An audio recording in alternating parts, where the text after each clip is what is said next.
Bolongan tahun 2010. Nah itu kan harus dibongkar, ini bisa dibongkar soalnya kan cuma ditumbuk-tumbuk aja, tapi prosesnya lama. Saatnya bermain atau mengenal sejarah Candi Borobudur.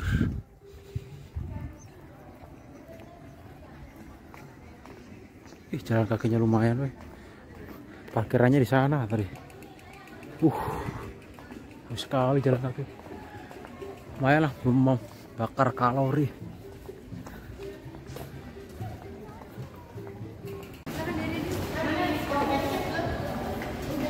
Dari apa? Dari website. Saya dulu. Yang website-nya candi ya. Ini kan udah terlambat untuk yang ikut setengah 3, nanti ikutnya setengah 4. Ya udah apa? Sisi terakhir ya? Iya. Di bawah dulu. Ada 2 ini sih.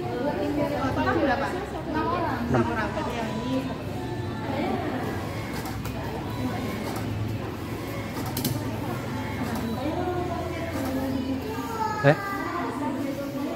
Iya, apa-apa lah setengah 4. Pas. Masuk angan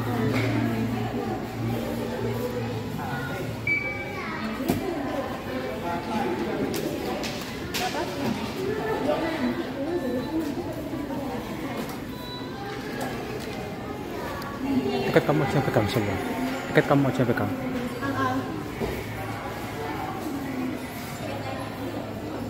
Ini untuk sesi-sesinya.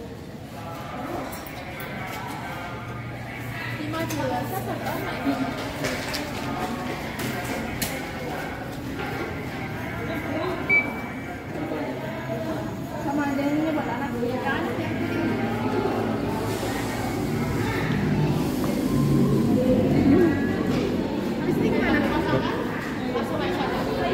Ini dari ini yang mana Kak? Ini.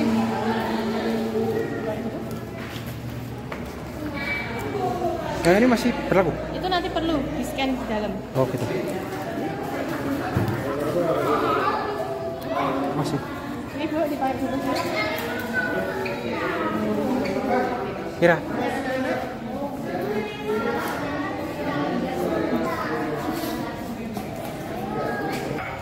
Untuk tiketnya dibagikan satu-satu.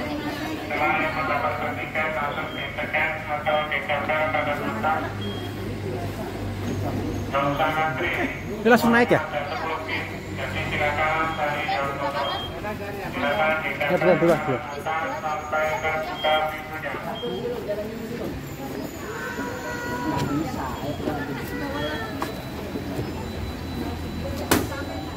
Tiketnya satu-satu ya. Oke. Naik shuttle-nya gratis. Itu bisa shuttle.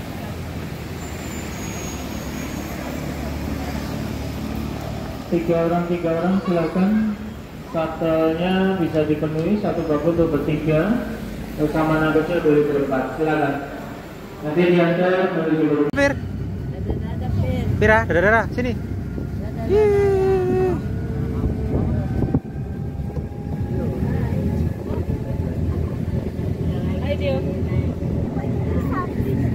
Iya, naik ini Belum direk, mak belum direkod itu Bu. Coba rekod malah udah ini loh. Oh, ini. Jayul. Ditekan dulu mak, nanti sesi sama mak. Itu tadi yang di halo-halo tadi nggak direkodnya. Pira. Tapi dapat sunset ya. Iya, sunset. Kalau iya.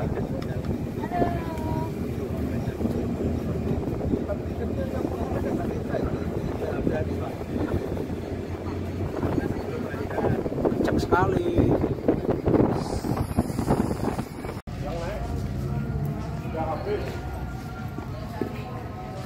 Sugeng Rawuh.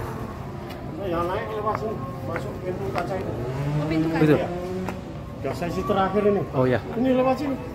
Iya, langsung masuk pintu kaca itu. Iya. Langsung masuk ya. Ini khusus untuk yang masuk ke candi. Harga tiketnya 120.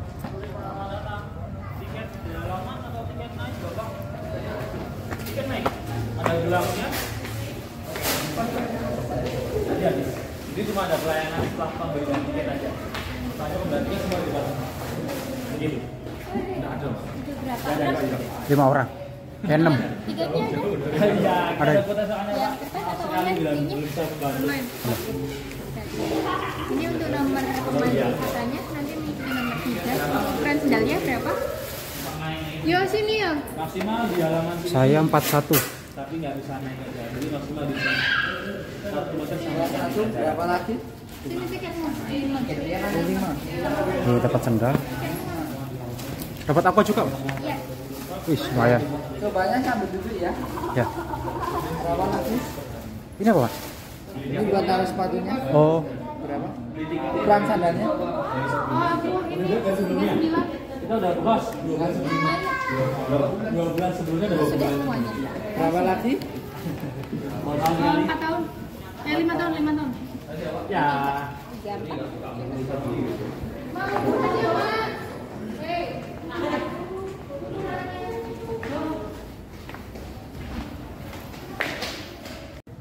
antrian nomor 3 ya, habis ganti panat atau ganti sendal karena nggak boleh pakai sendal. Udah biasa nggak boleh, harus pakai sendal. Disediain jalan lagi. Luas banget ya. Ya kamu mana ya? Ini sini.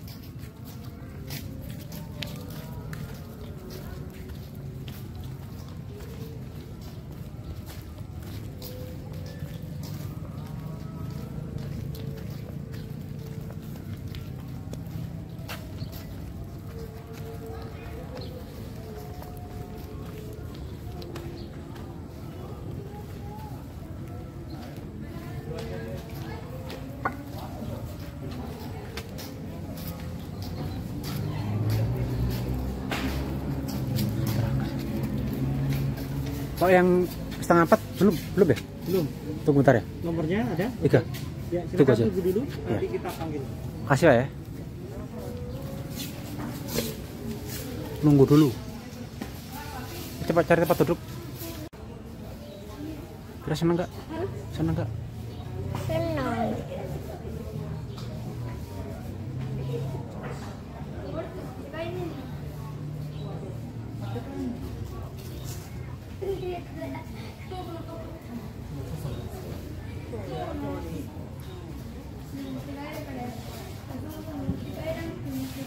Terus ceritain ke teman-teman Pira nggak?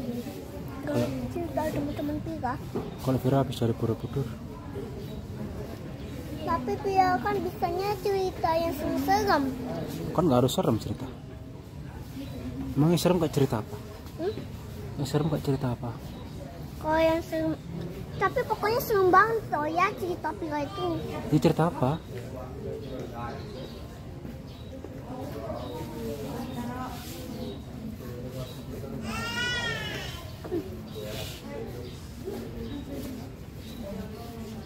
Cowok di rumahnya ya, tiba-tiba ada kayak ada suara sini-sini gitu. Terus? Kayak diajak gitu loh ayah. Diajak sini katanya. Cowok-cowok itu tiba-tiba turun tangga, suaranya itu makin deket ya. Pas dibuka pintunya, suaranya itu kayak dari rumah rusak itu, tiba-tiba pas dibuka, pas dia asalnya itu kayak dari pintu itu ya, asalnya dari pintu itu. Terus habis itu pas dibuka isinya gak ada apa-apa ya, tiba-tiba suara sini-sininya hilang ya, hilang. Cowok-cowok itu akhirnya pas dia mau pergi ke rumahnya lagi nonton TV, tiba-tiba pas dia lihat ke belakang ada manusia mata ya. Manusia mata? Iya, manusia mata, kepalanya kepala mata ya. Gimana itu bentuknya? Bentuknya itu matanya bulat ya. Bulat matanya? Iya. Habis itu cowok-cowoknya itu ditangkap ya, diculik. Tiba-tiba menghilang. tiba-tiba ada berita ya, ada berita, ada satu cowok ya, ada satu cowok. Terus? Itu ada satu cowok, tiba-tiba dia menghilang. Jadi gitu ya ceritanya. Gitu. Ya. Serem kan ya, itu cerita Pila. Tas. Itu cerita Pila itu serem. Serem. Ibu telah memakai sandal upanas dari candi. Serta tiket gelang yang dibeli telah terpakai di pergelangan tangan masing-masing. Dikarenakan nanti kita membutuhkan untuk scan naik dan turun. Yang kedua, turnya nanti akan berlangsung maksimal 1 jam. Dan mohon dalam waktu itu Bapak Ibu selalu bergabung dengan rombongan serta mengikuti komando sesuai mengikuti yang telah diberi sebelumnya. Dan yang terakhir, dikarenakan nanti pintu masuk dan keluar berbeda, jadi mohon pastikan bahwa barang bawaan selalu dibawa. Kami akan memanggil nomor komando secara berurut. Untuk Bapak Ibu yang belum terpanggil mohon sabar. For the first, number 1, nomor 1,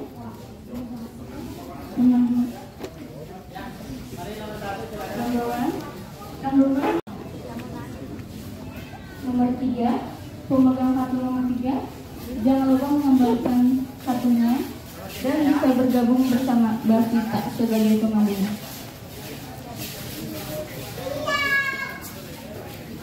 Kasih. Nomor 3.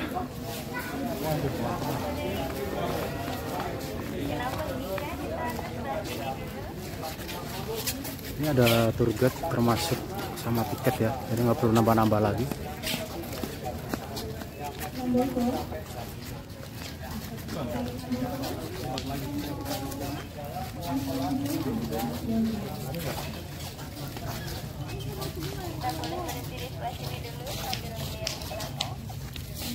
Ini satu keluarga dari mana? Jakarta. Kakak dari mana? Bekasi, Medan. Bekasi. Medan. Medan. Ya. Oh, sama Medan yang belakang? Jambi. Oh, ini satu keluarga. Beda. Jambi, Medan, Bekasi. Ya. Oke, baik. Selamat sore Bapak Ibu. Sore. Selamat datang di Candi Borobudur. Perkenalkan nama saya Pisa. Saya akan jadi pemandu wisata selama keliling candi nanti. Jadi sebelum dimulai turnya, saya ingin memberikan beberapa informasi terbaru terkait kunjungan ke Candi Borobudur. Itu sekarang ada pembatasan pengunjungnya. Jadi dalam sehari itu maksimal yang boleh naik cuma boleh 1.200 orang. Makanya ini per jamnya cuma 150 orang. Nanti di atas kita punya batasan waktu. Kita naiknya mulai pukul 4, maksimal jam 5 itu sudah turun semua. Tapi kalau Bapak Ibu pengen turun duluan nanti boleh. Ini masih ada waktu sekitar 20 menit, nanti kita jalan pelan-pelan aja. Candinya masih 200 meter lagi. Ini sebelum dimulai saya ingin memastikan tiketnya nggak ada yang hilang. Soalnya nanti di atas kalau hilang harus turun lagi sama sendal upanatnya. Soalnya ini sendal wajib buat naik ke struktur candi. Jadi sepatu itu bisa merusak bebatuan, makanya dari pihak UNESCO itu diseragamkan biar melindungi bebatuannya. Nah, nanti selama keliling dimohon jangan memisahkan diri dari grup terlebih dahulu. Jadi kita keliling bersama-sama terlebih dahulu. Nanti saya kasih waktu bebas keliling mandiri di lantai paling atas, yang paling bagus. Nah, nanti selama keliling dimohon jangan menyentuh patung Budanya atau menyentuh relief, sama jangan memanjat. Soalnya bahaya dan candinya sekarang sudah tua. Jadi mari kita lindungi bersama-sama. Ini sebelum dimulai ada pertanyaan dulu? Nggak ada? Kalau nggak ada kita langsung saja. Gimana Ibu? Nggak ada, langsung saja lewat sebelah sini. Let's go. Let's go.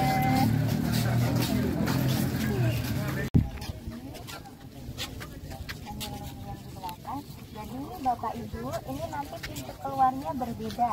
Nanti udah nggak lewat sini lagi. Ini keluarnya nanti lewat barat di baliknya candi. Jadi kalau misal mau ambil foto atau video dari pelataran, dari bawah, boleh sekarang aja. Ini mau ganti-gantian foto saya ambilkan berkeluarga. Oh ya. Oke. Jadi keliling setengah baru sampai atas. Nanti saya kasih waktu bebas keliling mandiri di sini. Yang paling bagus. Nah ini Candi Borobudur itu sekarang masih aktif buat ibadah, tapi pagi hari. Jadi mereka ibadahnya dari pukul 6 sampai 9, itu ibadahnya jalan kaki searah jarum jam. Jadi muter begini, muter lantai per lantai sampai lantai 10, itu namanya pradaksina. Jadi umat Buddha keliling-keliling sambil baca doa. Habis selesai mereka berdoa dengan jalan kaki, meditasi di lantai paling atas, di sini, di lantai 10. Makanya nanti kalau kita ke atas, kita cuma boleh sampai lantai 9, soalnya lantai 10 itu khusus buat umat Buddha ibadah di pagi hari. Seperti itu. Kita langsung lanjut lagi ya, siap keliling lantai per lantai, tinggalkan. Jadi Candi Borobudur itu pernah ditinggalkan sama umat Buddha. Mereka pindah ke Jawa Timur karena bencana alam. Nah setelah mereka pindah, ini Candi Borobudur itu pernah tertutupan abu vulkanik selama 800 tahun. Soalnya kalau ditinggalkan itu nggak ada yang membersihkan, jadi nggak ada yang ibadah. Ini ya, jadi kayak hilang gitu, hilang karena nggak ada yang gunakan. Tapi habis itu setelah 800 tahun kemudian itu baru diselamatkan kembali sama orang Inggris, namanya Stanford Raffles. Jadi dulu yang pertama kali berani menyelamatkan itu Stanford Raffles. Malah dari Inggris ya? Iya, iya. Oh iya, soalnya kalau zaman dulu kalau bangunan tua sudah umur ketutupan 800 tahun kan orang takut mau mendekat. Jadi dianggap miskin gitu. Kalau mau berhenti dulu, ambil foto dulu boleh.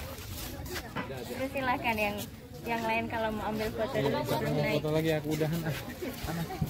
Nah kayak gini Bapak, kan kalau ketutupan abu vulkanik, pohon-pohon bisa tumbuh di atasnya. Kayak gini. Tuh, oh mau lihat juga ini setelah bencana alam. Jadi sketsanya Candi Borobudur itu kayak gini. Nah dulu pas orang Inggris yang menemukan kembali, yang menyelamatkan. Sini maju aja kamu sini. Ya dia minta orang-orang buat bersihin candinya. Terus setelah dibersihkan ternyata masih rusak parah. Ini di lantai paling atas. Nih kalau adik mau lihat. Ini namanya stupa di lantai 8 sampai 10 itu rusak parah. Silakan ibu ya, waktunya terbatas. Oke.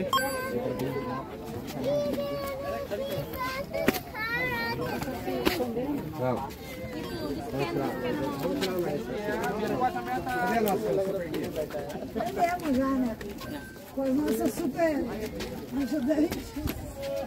Ini itu di sebelah sana. Di sana. Merapi sama Merbabu, tapi itu ketutupan awan jadi nggak kelihatan jelas. Itu 35 km dari sini. Jadi dulu ini bangun bajunya ambilnya dari sana, terus karena bencana alam itu ditinggalkan juga karena Merapi sama lantai 2 itu kan fungsinya buat kaki candi, fungsinya buat memperkokoh candinya. Makanya pas pemugaran pertama ditambahin semen sedikit bagian bawah. Tapi habis ini kita naik ke lantai berikutnya itu udah nggak ada semennya. Ini 2, sudah 2. 1 tadi di bawah, ini 2. Nanti naik ke lantai 3 udah nggak ada semennya lagi. Ini siap naik lanjut. Sudah cukup istirahatnya? Ya cukup.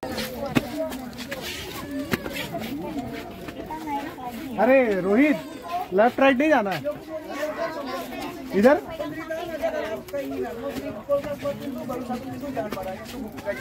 Ashish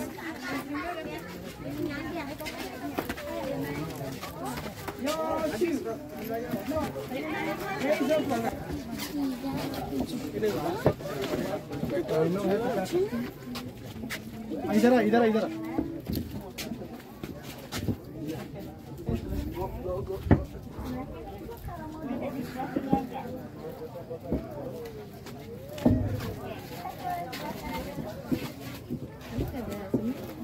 Oh ini goyang, oh ya ini. Nah itu terjadi karena 2 alasan. Yang pertama itu karena bencana alam. Jadi erupsi dari gunung berapi, abu vulkaniknya kan nutupin patung Budanya. Terlalu berat itu bisa memasahkan tangan sama kepalanya. Tapi alasan kedua, kenapa itu terjadi itu karena dicuri.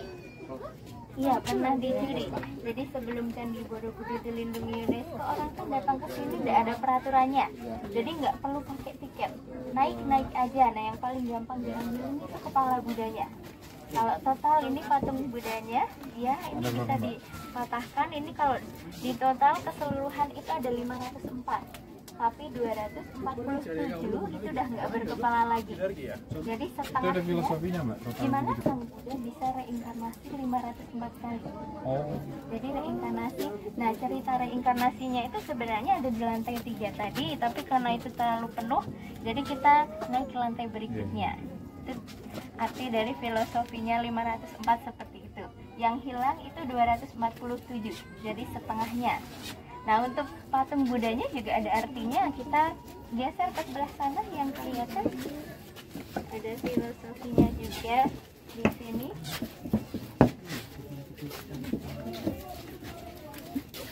Kita ke sebelah sana nanti kelihatan posisi tangannya.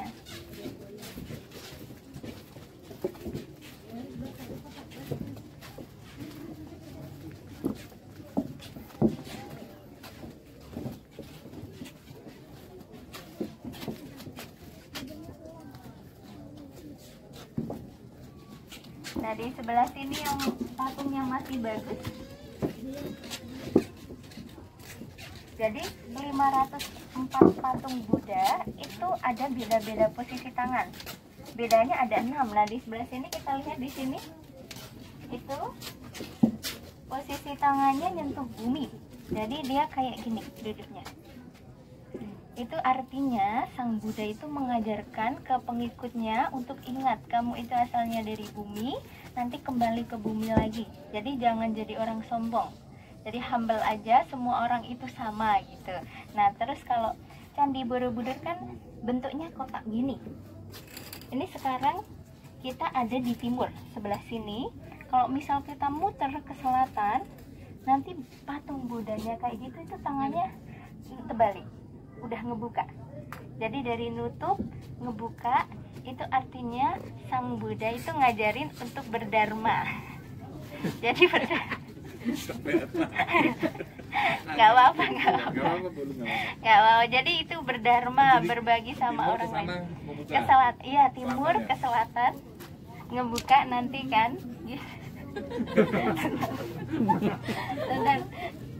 Oke, mohon maaf ya Ibu ya, saya mohon maaf. Saya orangnya random. Jadi kalau ke selatan itu tangannya ngebuka kayak gini, ngajarin berdharma, berbagi sama orang lain. Jadi sebelum Waisak, itu seremoni paling besar di sini, itu umat Buddha itu ngasih pengobatan gratis. Jadi orang-orang yang tinggal sekitar Candi Borobudur itu bisa berobat gratis di sini. Terus selatan itu muter dari selatan muter ke barat, itu posisi tangannya gini. Dari ngebuka ini nutup gini, posisi Sang Buddha lagi meditasi. Habis meditasi ke sisi utara, ke sebelah situ nanti tangannya udah ngebuka gini. Jadi ngajarin jangan jadi orang takut. Kalau mau melakukan hal-hal baik itu harus berani. Habis dari utara kita naik ke lantai 6. Itu posisi tangannya seperti ini, Sang Buddha lagi mengajar. Habis mengajar di lantai 6, naik ke lantai 8 sampai 10. Ini sudah dua-duanya.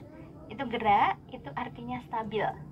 Jadi di dalam stupanya itu semua ada patung Buddha di dalamnya. Nah, yang paling atas itu disebutnya nirwana. Nirwana itu representasinya surga. Jadi kita mau pergi ke surga lewat sebelah sana.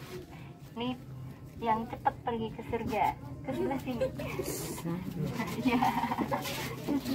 Surga ini masih nirwana. Tapi mau surga. Ini kalau batu yang ada bulatannya ini buat ngebuka. Jadi ini bisa dibuka. Bisa dibuka? Oh, ini di bawah. Jadi di bawah candinya itu kan, ya, jadi pemerintah Indonesia itu buat sistem pengairan yang baru di bawah candi. Nah, maintenance-nya ini buat ngebukanya itu ini. Terus ada beberapa tambahan batu baru. Kita lihat di sebelah sini, pemerintah Indonesia. Karena zaman dulu kan gambar yang ada reliefnya ini nggak ditemukan. makanya diganti pakai batu baru. Itu udah ada tandanya. Untuk lihat di sebelah sana juga banyak, totalnya itu hanya sekitar 5%. Jadi keseluruhan ini semua masih asli. Semua masih asli. Di sini sampai bawah itu masih asli. Kita lanjut lagi untuk perayaan kelahiran Sang Buddha. Jadi Sang Buddha-nya itu namanya Siddhartha Gautama. Nah, ceritanya itu digambar di tembok, di relief namanya. Kalau yang di sini ini namanya Sudana. Ini nanti ada festival lampion kayak gini di depan candi. Waktu kita ambil foto di bawah itu kayak gini, ada banyak orang yang datang. Kalau mau datang boleh, walaupun agamanya bukan Buddha, boleh ikut festivalnya. Jadi malam hari tanggal 12 Mei kalau mau datang pastikan untuk beli tiket jauh-jauh hari, soalnya pasti cepat habis. Iya. Nah, itu lagi.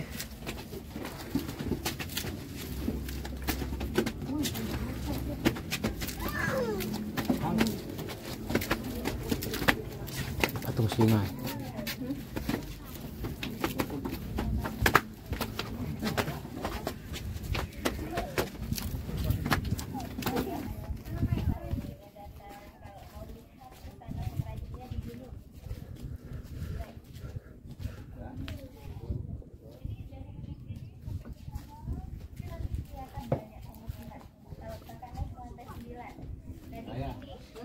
Di lantai 7 di depan kita sekarang ini namanya stupa. Nah, di dalam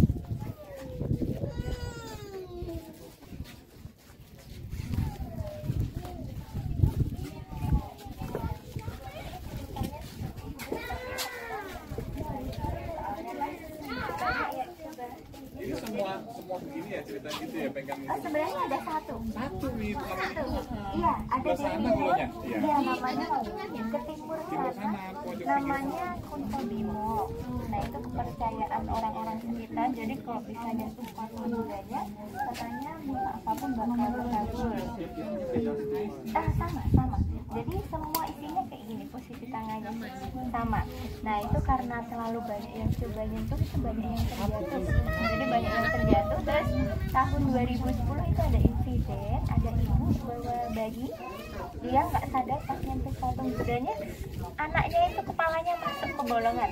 Tahun 2010. Nah, itu kan harus dibongkar. Ini bisa dibongkar, soalnya kan cuma ditumbuk-tumbuk aja. Tapi prosesnya lama.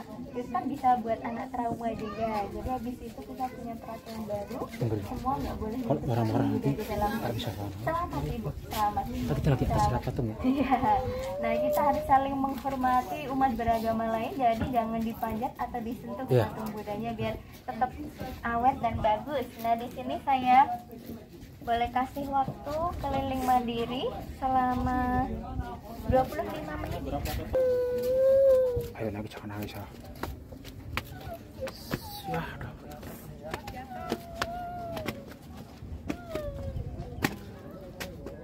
Gimana ya fotonya? Sini, tangan bagus.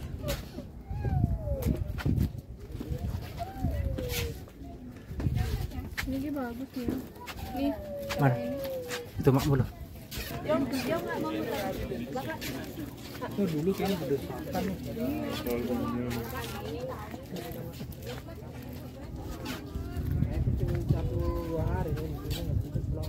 Anak mulu.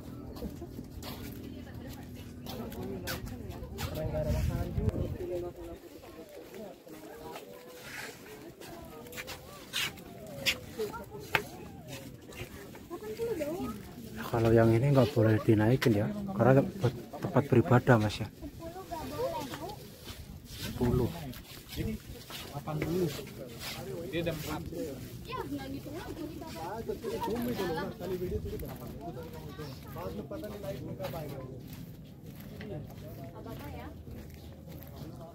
View-nya keren.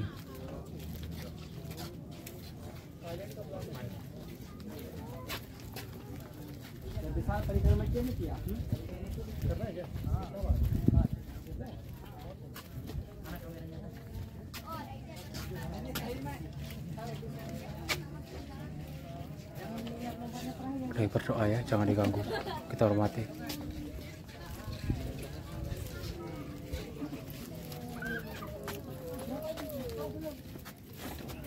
bersama saya. Terima kasih sudah datang Candi Borobudur. Kalau mau ambil foto di sebelah sana dulu boleh. Itu spot terbaik di sini. Dari sana nanti pintu keluarnya langsung turun, ada tangga di sana. Tapi kalau nggak pengen ke sana lewat sini. Jalannya langsung lurus aja ke sana, nanti ada mobil yang nungguin. Mau ganti sepatu sekarang sudah boleh. Ya. Sendalnya boleh dibawa pulang. Oke, terima kasih. Terima kasih sudah datang Candi Borobudur. Hati-hati di jalan. Ya.